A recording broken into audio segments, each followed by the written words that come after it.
ഹരിതം T V ചാനലിലേക്ക് എല്ലാ പ്രേക്ഷകർക്കും സ്വാഗതം.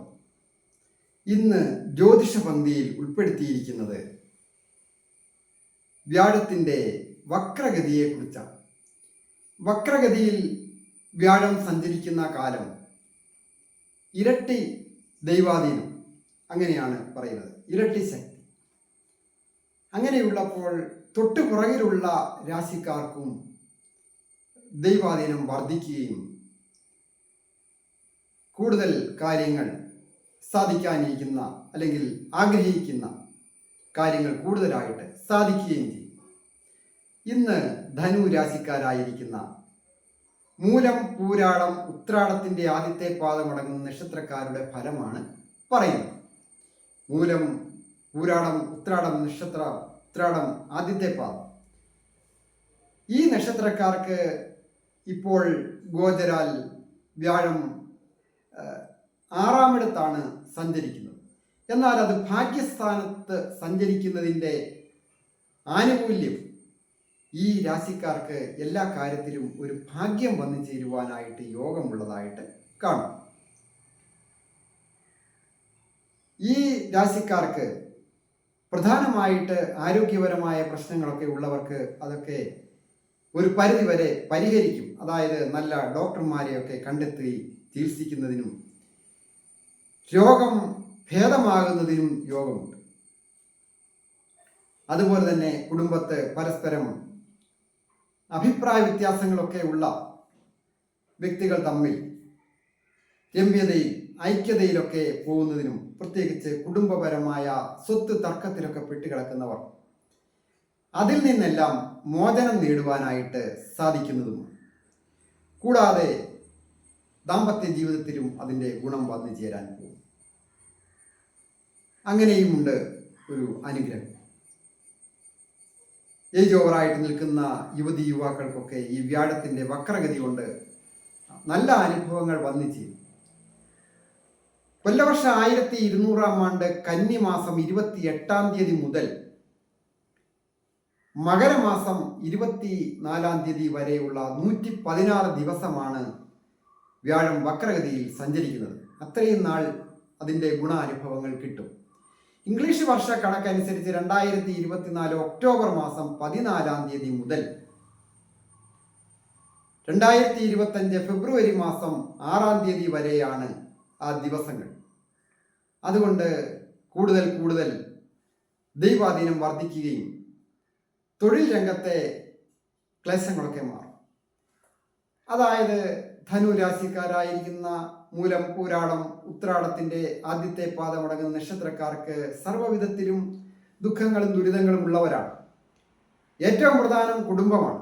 കുടുംബത്ത് സമാധാനം ഇല്ലാഴിക, അങ്ങനെ വരുമ്പോൾ തൊഴിലിനെ അത് ബാധിക്കും. തൊഴിൽ നഷ്ടപ്പെടുക, ജോലി ചെയ്താൽ തന്നെ ശമ്പളം കിട്ടാതെ വരിക, അല്ലെങ്കിൽ ഏതെങ്കിലും തരത്തിൽ തൊഴിൽ സ്ഥലത്തോ കുടുംബപരമായിട്ടോ ഒക്കെ സുഹൃത്തുക്കൾ മുഖാന്തരമോ കേസുകളൊക്കെ വരിക, ഇതൊക്കെയാണ് അനുഭവം.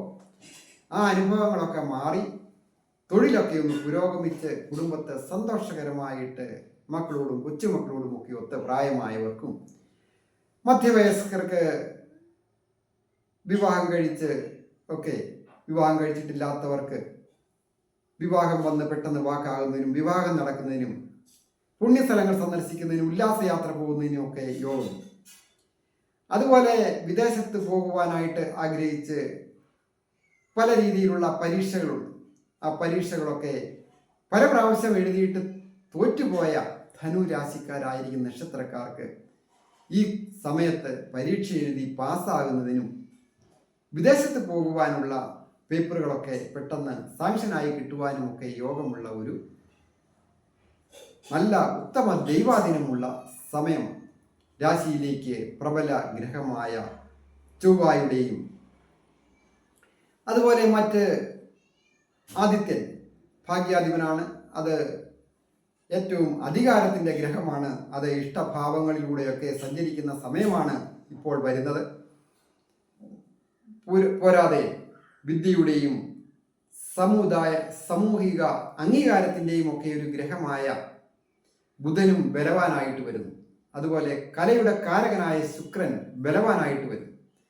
സാഹിത്യകാരന്മാരായിരിക്കുന്നവർക്ക് കവിതാ രചനകളോ മറ്റ് കഥാരചനകളോ ചിത്രമെഴുത്ത് അങ്ങനെ നിരവധി അഭിനയം പോലെയുള്ള കലകൾ, കെട്ടിട നിർമ്മാണവുമായി ബന്ധപ്പെട്ട കലാരംഗവുമായി പ്രവർത്തിക്കുന്നവരെ, അങ്ങനെ നിരവധി രംഗങ്ങളിൽ പ്രവർത്തിക്കുന്ന കലാകാരന്മാർക്ക് നല്ല ഒരു വിജയം ലഭിക്കുകയും നല്ല ആൾക്കാരിൽ കണ്ടെത്തുവാനും നല്ല ആൾക്കാർ ഈ നക്ഷത്രക്കാരെ കണ്ടെത്തി പ്രോത്സാഹിപ്പിക്കുന്നതിനും യോഗമുണ്ട്.